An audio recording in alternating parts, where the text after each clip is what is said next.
বিজেপির দাবি রয়েছে এই ঘটনার সঙ্গে কোনোভাবেই বিজেপির কর্মীরা জড়িত নয়। স্থানীয় দুষ্কৃতীরা বিজেপিকে বদনাম করার জন্য এই ধরনের ঘটনা ঘটাচ্ছে। জিয়াগঞ্জ থানায় তারা লিখিত অভিযোগ দায়ের করেছে ইতিমধ্যেই। অভিযোগ পেয়ে ঘটনাস্থলে বিজেপি নেতৃত্ব এবং এই ঘটনায় কিন্তু রীতিমতো উত্তেজনা ছড়িয়েছে গোটা এলাকা জুড়ে।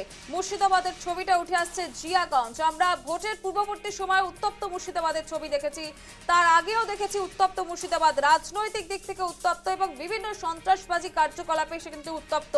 এবং এবার আবারও ভোটের ফলাফল বেরোনোর পর, অর্থাৎ ভোট ফলাফল পূর্ববর্তী যে ঘটনা, সেই ঘটনা উঠে আসছে জিয়াগঞ্জ থেকে, যেখানে কিন্তু বিজেপি নেতৃত্ব এই ঘটনার পরপরই ঘটনাস্থলে পৌঁছেছে। ঘটনাস্থলে বিজেপি নেতৃত্ব জিয়াগঞ্জ শ্রীপদ সিং কলেজের সামনের ঘটনা, লেনিনের মূর্তি ভাঙচুর। অভিযোগ পেয়ে ঘটনাস্থলে বিজেপি নেতৃত্বরা।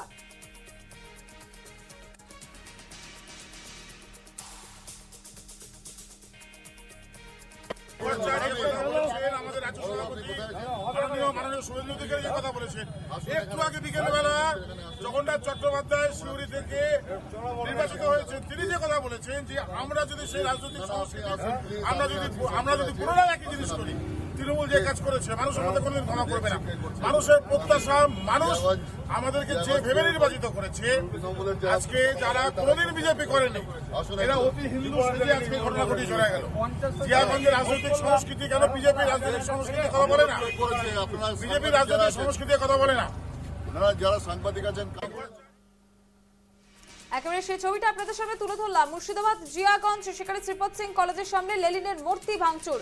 বিস্তারিত জানবো, ফোন লাইনে আমাদের সঙ্গে রয়েছেন আমাদের প্রতিনিধি শান্তনু রায়। শান্তনু, ঠিক কি ঘটনা ঘটেছিল এবং এই মুহূর্তে দাঁড়িয়ে কি পরিস্থিতি?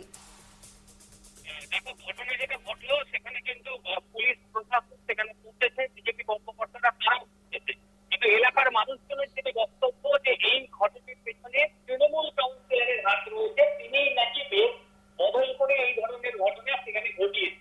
এমনকি বিজেপি নেতৃত্ব যারা ছিলেন, যারা সংবিধান সেখানে পৌঁছেছে, তাদেরও বক্তব্য যে এই ঘটনার সঙ্গে কোনোভাবেই কোনো বিজেপি কর্মী বা জড়িয়ে নেই। যারা এই ঘটনা ঘটেছে তাদের অনেককে তারা আইডেন্টিফাই করেছে।